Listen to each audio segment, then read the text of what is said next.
Will the Rams take an edge in this draft?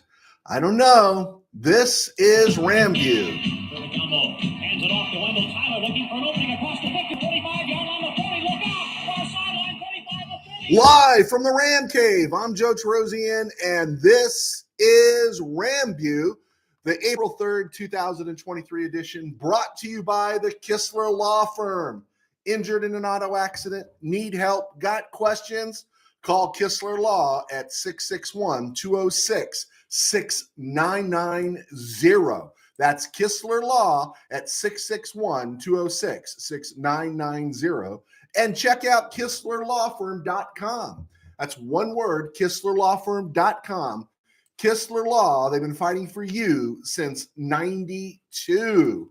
And by Temple City Auto Repair, having some auto issues, get yourselves some John and Henry at TempleCityAutoRepair.com. And if this whole broadcast gets all the way through between the weather and power dips and all that kind of stuff, then let's just thank the good Lord, because I got a bad feeling by the way I'm hearing the noises outside my office today. The wind is blowing seriously.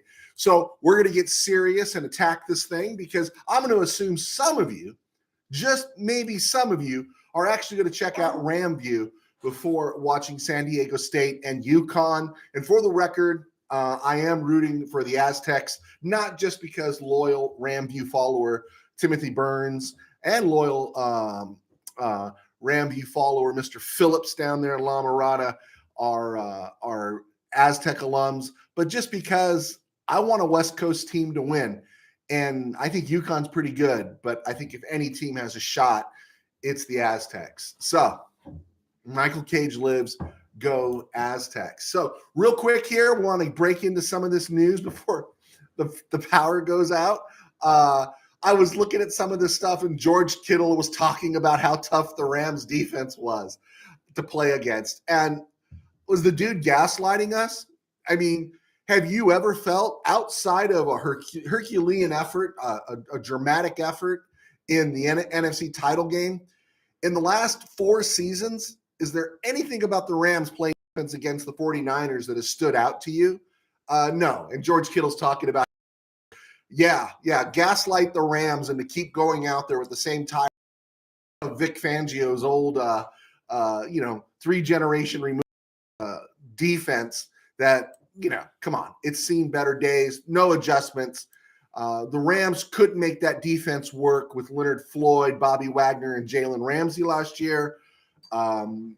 It's going to be rough this year. And that's the only part that I can understand teams not going all in on defense anymore, because it's an offensive league, but you got to be able to do something. And when you break down the Rams' 10 other players outside of Aaron Donald on that defense, you've got 10 players, and maybe, depending on how you want to cut the mustard, cut the bread, divide up the dough, maybe 14 years of combined experience attributed to 10 players. It could be a really difficult season. Hey, we could look like Don Coryell's Chargers. At least we'll be entertaining as long as the offensive line holds up.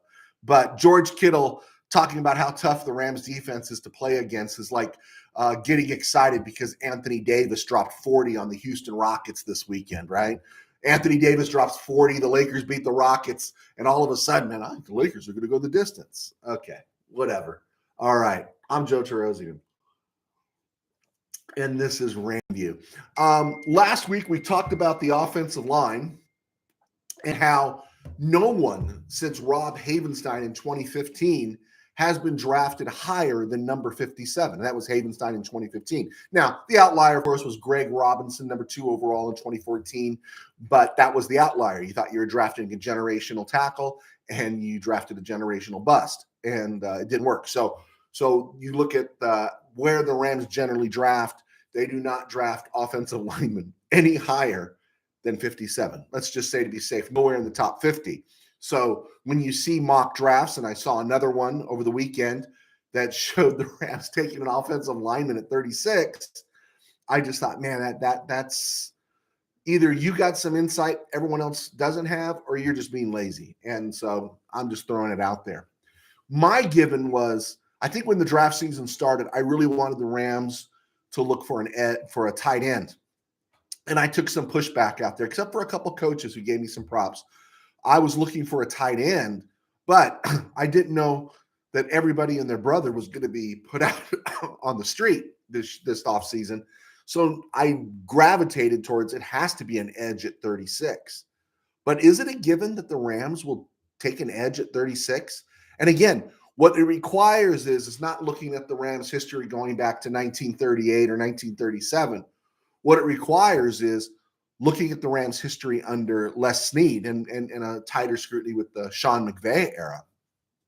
And so if you look at it, 2012, they didn't draft any kind of an edge player. But in 2013, at number 30 overall, they drafted Alec Ogletree. And Alec Ogletree is not what you would call a classic edge. He was an outside linebacker, and it was a completely different scheme. And you have to understand, at that time, I think right side we were running Jolon Dunbar, I think. I really like Jolon Dunbar. He had a nice cup of coffee with the Rams. Laurinaitis was the middle linebacker, and then we were running Alec Ogletree. But that defensive line by 2014 was running Robert Quinn, who had gotten there in 2011, Chris Long, and Aaron Donald, his rookie year. And so, and I think they had brought in William Hayes around that time. So that really wasn't Ogletree's business to be rushing the quarterback, but he wasn't really a classic edge. And in his career with the Rams, he had 5.5 sacks. And as he's traveled to the Giants, the Bears, he didn't play last year. He's only had 7.5 career total sacks. So he was an off-ball linebacker. So you really couldn't label him as an edge player the Rams drafted. So who are the edge players the Rams drafted? Well, in 2017, the Rams drafted a guy named Samson Ebukam, 4th round, 125 overall. 2017, you would call Samson Ebukam a classic edge guy. He had some moments. He's one of those spot duty guys, picked up 5 sacks, had a great game against the Chiefs in 2018. Ogbo Okoronkwo, 5th round, 160. And Ogbo he's a classic edge, had a nice year in Houston last year and got a nice contract in Cleveland this year. The highest the Rams have ever drafted an edge player was Terrell Lewis in 2020, 84th overall. 3rd round, 84th overall.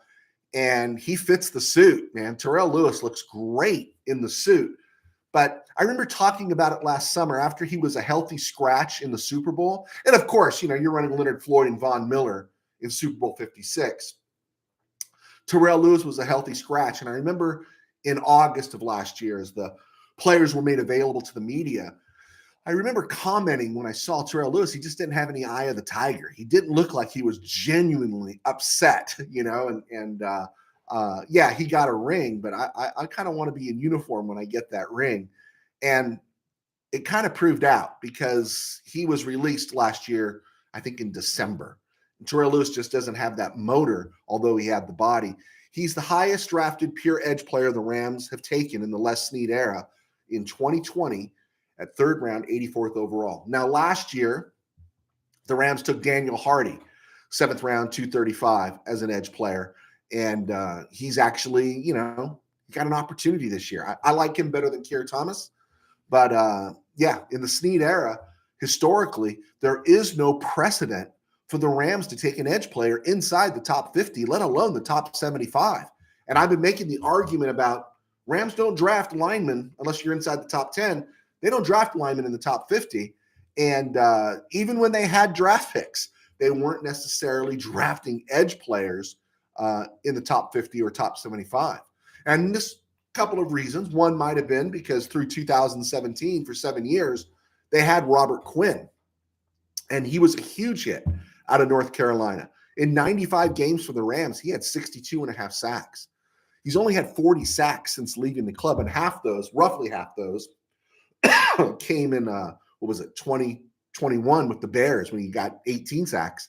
But Robert Quinn wasn't even a Les Snead pick. Robert Quinn was a Billy Devaney pick in 2011. So it's interesting to see what will the Rams do? I do believe they need an edge, but there's no precedent, even when they did have picks, for them to reach for an edge. They're generally going offense, and I understand it a little bit too now in the McVay era, in the McSnead era, that build up that offense. At 44 in 2017, 44th overall in 2017, they took Gerald Everett. And you understand, this is what the Rams do, right? Tutu Atwell at 57. I know I said a bad word there, but this is what the Rams do. They're generally, McVay wants offense, and he should get it because he's a heck of an offensive coach.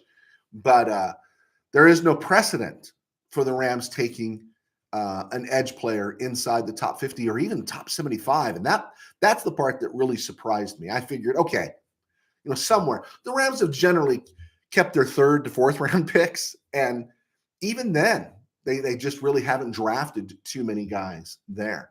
Okay, good. We got to the commercial, and I think we're still broadcasting. I have received no nasty notes. Awesome sauce. I'm Joe Terosian, and I was a sports writer for 21 years, still am, kind of. And now I do RamView. I also write books, and I've written a couple of novels on high school football, as well as some other dystopian Christian novels. You can find them all on Amazon. I do this, and I do all of it to supplement my income because I pastor a small church in Burbank, which you can find right here on YouTube. Type in Burbank Faith Virtual, and you'll see our messages. I was a founding member of Mid-Valley Sports, as well as I've worked at several other magazines, newspapers, and mostly websites over the years. And I was a Ram fan. And so now I do RamView. And so thank you for clicking on. Appreciate your support. I want to say thank you to our sponsors, Temple City Auto, been with us from the beginning, and Kistler Law, who really is helping drive the boat these days. Make sure you check out KistlerLawFirm.com if you have a question about an auto issue in terms of a legality. So here we are, commercial in, power's still on. I feel like I'm speeding through here, but good for us. Took a look at the Rams schedule. It's been out. Now, it's out, but dates and times aren't, right? We kind of know where they're going to play and who they're going to play. We don't know when they're going to play, and that's really important because if you're playing Green Bay in September in Lambeau, cool. If you're playing Green Bay, late December in Lambeau, very cool. It's cold, right? So these things matter as far as when the schedule lands. Last year, outside of a couple games against the Cardinals, the Rams didn't have any give-me's, right? And even the games that should have been give-me's weren't give-me's. In fact, they lost one of the games against the Cardinals. So 17 games, ridiculous amount of games to be played. Should be 16. If not, move it to 18. This is the NFL. They let you wear 0 and 00, but they can't figure out reviewing roughing the passer. Anyway, call me crazy. Somehow 17 games. I don't get it. Anyway, Rams have 6 games right there in the division, right? 49ers, Seahawks, Cardinals. That's 6 games right there. The road games right now are slated to be Cincy, Baltimore, Dallas, the Giants, Indy, and Green Bay again. The Rams play Green Bay so often during the regular season. Maybe they should just put the Packers in the NFC West. Make it a home and home at least, because it's always we're going to Green Bay. Now, I thought when I looked at the schedule originally, Green Bay was coming to SoFi, but what I saw the most recent was Green Bay, Rams going to Lambeau again. If you want to check that out, I'm more than happy to take correction. Looking at those road games, hey, maybe I get Baltimore without Lamar Jackson. Okay, that sounds good. I go to Dallas, and I get Dallas with Mike McCarthy calling the plays. Whoa, things are looking up, right? And Dak Prescott. So, okay, that might work, right? I am not too thrilled about going to Cincy. The Bengals did not scare me in Super Bowl 56. They didn't. I thought they were good, but they didn't scare me. The Bengals scare me now because they've really gone on this weird streak of making good decisions, and that's not what the Bengals do. The Bengals don't make good decisions, but they've made some good decisions, and they're a scary team right now. And so, yeah, I'm not really thrilled about that one as a Rams fan. Of course, I mentioned Green Bay. And then so they're going to Indy. Now, Indy's interesting, new coach. And I think at Indy, I think they're at some point with a Shane Streck in there that there's going to be an overhaul, right? Think of who they brought in. Andrew Luck, his last year. Then they were running Phillip Rivers out there. He's still a passer, right? They ran Matt Ryan out there. They've run all these different guys. Carson Wentz. These are all passers. But Strecken comes from Philly, and they ran that run pass offense with zone read offense with Jalen Hurts. And could they be looking to do that again if they draft a Will Levis or if they draft an Anthony Richardson or they make a trade for Lamar Jackson?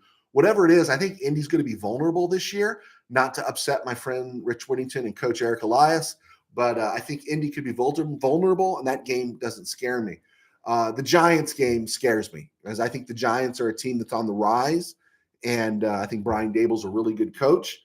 I think Daniel Jones is a better quarterback than Colin Cowherd wants to give credit to, and so yeah, the Giants scare me. So that doesn't bode too well. I see maybe a 3-3 result on the road right there with those teams. And as far as our divisional opponents, I think there's opportunity. I think there's opportunity to beat the Cardinals twice.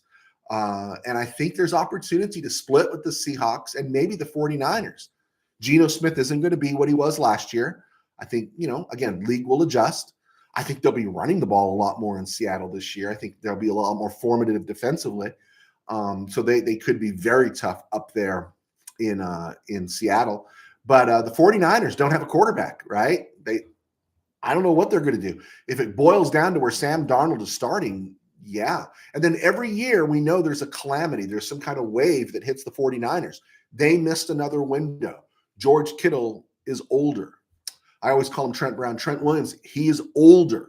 Bosa, he's a Bosa, right? He gets hurt. These guys, Deebo Samuel, they're all getting older. They all got mileage, and they could be in line for another round of breakdowns. So the 49ers don't scare me. I think the Rams could pick off a win at SoFi. I think the Rams could pick off a win at SoFi with Seattle, and they could actually be 4-2 in the league. And you go 3-3 on the road with your out of division opponents, and that makes the Rams roughly what? What would that be? 7-5? And so it really boils down to maybe what you're going to do at home. They're going to play the Taxkins, the Commanders. I call them the Taxkins. If they get their quarterback situation right, they're going to be a load. I think Philly's going to take a step back. I think the Browns, everyone talks about the Rams paying the piper for what they did in 2021. I think the Browns are going to pay the piper for their commitment to Deshaun Watson. And I think the Rams can beat the Saints. They should have beat them last year. I don't think it's going to be as strong a Saints team this year as it was last year. Better at quarterback, but they're missing some pieces. So I think the Rams could pick off the Saints. I think they could pick off the Browns. And I think they could pick off Philly. I got a bad feeling about the Taxkins. So, what would that make the Rams? 10-6 at this point? Maybe. And it's all predicated on playing defense. And I'm loath to say this because Pittsburgh Steeler fan Rob Sorge, who lives in Missouri, is too cheap to pay for Amazon. He won't watch any Amazon games. He's in protest. I hate to even say it, but the Steelers are a better team than the Rams right now, and I think the Steelers could win in SoFi. I can see the Rams maybe going 10-7 this year. The most optimistic for me is 10-7. That is the most optimistic. That's Stafford stays upright. The offensive line stays healthy. My fear is that they could easily be 7-10 because I don't see anything on the defense that's going to lead me to believe they're going to stop anybody. And there's really no names out there. And even if they make some scores in the draft class, maybe an edge player, I just don't. And then I don't like the scheme. I just don't like the scheme, and I think could be problems there. So I think the Rams could easily be 7-10. I think there's a possibility they could be 10-7. Does it give them the division? I don't know overall, but maybe in the playoff hunt. And that's where I think they're at right now. Maybe if everyone stays upright. Okay. Rams history. on this day, Shane Conlon was born in 1964. Remember Shane Conlon? Shane Conlon was the 8th overall pick of the Buffalo Bills in 1987 out of Penn State, middle linebacker. When he was in Buffalo, he played in 3 Pro Bowls. He played in their first 3 Super Bowls in 90 through 92, lost all of them, of course. He got out of Dodge before the 4th Super Bowl loss.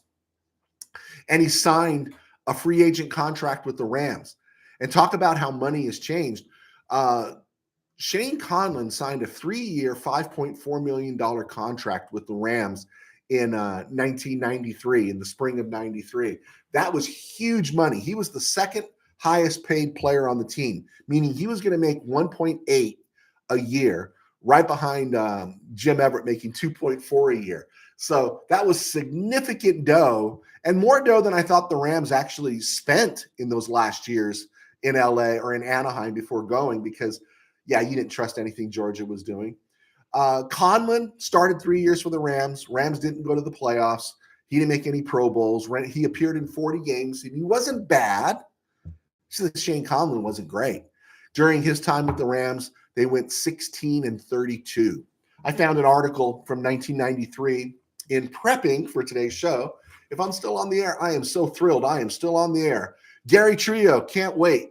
Can't win 7 games if you can't stop anybody. Oh, Gary, thank you. You're absolutely right, Gary. I know I was going pie in the sky there. I appreciate your comment.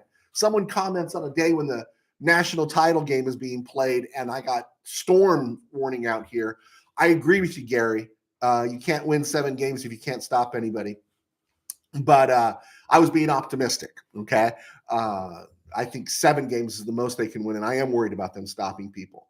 But back to Shane Conlon. In 93, the Rams signed 3 other free agents to go with Conlon.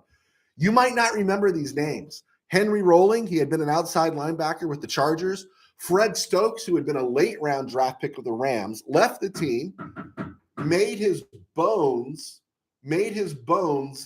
playing for the Redskins, and then came and signed a 3-year contract with the Rams. And old UCLA defensive lineman Irv Eatman, who in the NFL became an offensive lineman. The Rams signed all those guys. It looked like, oh man, Rams are making some movement here. The team went 5-11 in 1993, 4-12 in 94, and ended up going to St. Louis, where I think they won their first 4 games in St. Louis. That's when Todd Kitchen had the boxing match with the goalpost. They were 4-0, and I think under Rich Brooks they finished 7-9. And that was the best they did until they went to the Super Bowl. But Shane Conlon, right? Yeah, it seems crazy signing a middle linebacker to any significant money nowadays. Real quick here, Brandon Cooks. Brandon Cooks was traded to the Rams on this day in 2018. Brandon Cooks and a 4th-round draft pick came to the Rams as the Rams sent the number 23 pick overall to the New England Patriots. The Patriots drafted offensive lineman Isaiah Wynn, who's played left tackle, and he's still with the Patriots, but Wynn has only played 1 full season with the Patriots. And now Brandon Cooks was gone after 2 years with the Rams. Rams got some nice clicks out of him, and then they moved him on. And if the Rams end up going to Dallas this year, they'll face Brandon Cooks because they'll have CeeDee Lamb on one side and Brandon Cooks on the other. But that was a good trade for the Rams because Brandon Cooks was there. You know, maybe if Jared Goff was a tick faster, he would have gotten Brandon Cooks in the end zone in Super Bowl 53. But I digress. But today was the day the Rams gave up a 1st-round draft pick for Brandon Cooks, and it really didn't work out for the Patriots. Isaiah Wynn's been hurt all the time: Achilles, knee, turf toe, everything. He hasn't played too well. Ram news real quick here. On the field, reporting players report April 17th. OTA start at the end of May. Mandatory minicamp June 13th through the 15th. Encouraging people to tell you to go down there and check out the Rams down in Irvine. It's a great environment. It's a lot of fun. And let us know if you go. It'd be fun to see pictures, and I'm happy to post those pictures on my website, joetarosian.com. What else are we looking at here real quick? Taylor Rapp, Bobby Wagner, David Edwards, Brandon Powell, Riley Dixon, David Long, Nick Scott, Greg Gaines, Matt Orzek, Matt Gay, Baker Mayfield, and Jalen Ramsey, all traded. Free agents still out there. A'Shawn Robinson and Leonard Floyd. That's interesting. A'Shawn Robinson has not found a gig. Would you be interested in bringing A'Shawn Robinson back for a rock or two? And when I say a rock, I mean $1 million, maybe $1 or $2 million. His initial projection going into this offseason was that somebody was going to give him 3 years for 24. That's insane. No one was going to do that. He's still floating around out there. And maybe if he needs a paycheck, maybe he comes back to the Rams for 1.5 or 2. I think I would take him in that arrangement, because then you throw him in there with whoever they're going to draft. You brought back Marquise and Jonah, and you still have Bobby Brown III, and that might give you some semblance of a defensive line to put alongside Aaron Donald. I like that idea. Leonard Floyd is still a free agent, and that really kind of, even though I kind of wanted the post-June 1st release so the Rams would have more cap room this year, boy, it really tells you the Rams read the market on Leonard Floyd, right? Leonard Floyd was getting paid too much money, and he got whacked. And I like Leonard Floyd. He's really good against the run. I think he's so-so as a rusher. I think he needs help. He needs a Von Miller on one side and Aaron Donald going up the middle. I do not dislike Leonard Floyd, but I wonder, right? As time goes on, and teams are probably biding their time because there's going to be another wave of free agency after June 1st, and they're probably biding their time. But you wonder if Leonard Floyd would say, you know what? I got paid out. Maybe I'll come back to the Rams for a couple rocks. Maybe there's something going on there. A couple other players, former Rams, that are floating around out there, have not heard any news outside of Traven Howard visiting the Cowboys, and Jacob Harris, who the Rams did not tender, who everyone was in love with a couple years ago. I always call the summer, there's always the Nelson Spruce Award every preseason. And in 2021, Jacob Harris won the Nelson Spruce Award. Last year, of course, it was Lance McCutcheon. Former Rams, I don't need to get into this again.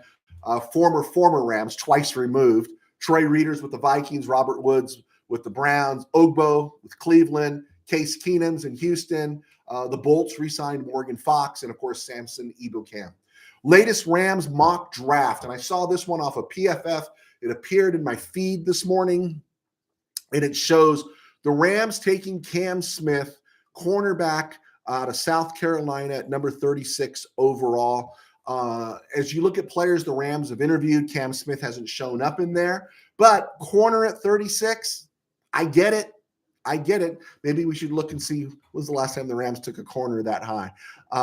The one I don't get is PFF has the Rams taking Illinois safety Sidney Brown at 69 overall. The Rams have Jordan Fuller, Quentin Lake, and Russ Yeast. They will take a safety because they take safeties every year. They develop them, right? And they're good special team guys, right? But the Rams spending the 69th overall on Sidney Brown, yeah, homie, don't play that. And then at number 77, third round, Rams taking Michael Wilson, third round at number 77.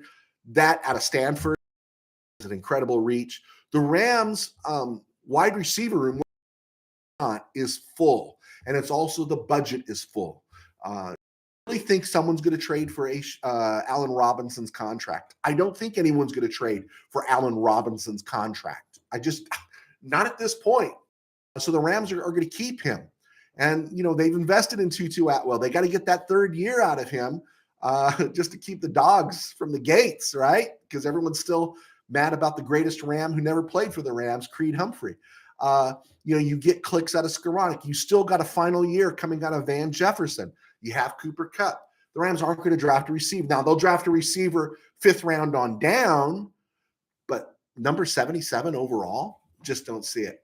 Real quick here, Rams Wire reports who the Rams have met with. Everyone on the list that they have is people that we mentioned, with the exception of Tank Dell out of Houston, which if the Rams draft another 5'8", 5'9" receiver, there's going to be a mutiny at SoFi. TCU running back Kendre Miller, did not have him on our list. And the kid from the small college, Baldwin Wallace, Anthony Kindell, showed the Rams having interviews with them. And it's always good to see that. And I'll publish that maybe later on this week at joeterosian.com. it's always good to see who did the Rams interview, who played at the Senior Bowl, and that can give you some insight to see who's out there. All right, we talked about comp picks. We talked about everything else. I think we're good. I think we're good right now. It was a stone groove, It was. my man. It was a stone groove. I made it through the windstorm right now. I made it through everything else, and now we get to go and watch the Yukon men and the Aztec men play some ball together. All right. Thank you so much. I know somebody else just clicked on. Gary Trujillo, thank you for clicking on. I did not expect to have a big audience today or any audience today because of the day it is and the weather. But God bless. Take care. And thank you for watching RamView. Please leave comments, likes, subscribe. And as we build our footprint here this off season, leading to this fall in the 2023 season. Okay, folks, God bless. Take care. We will see you on Wednesday.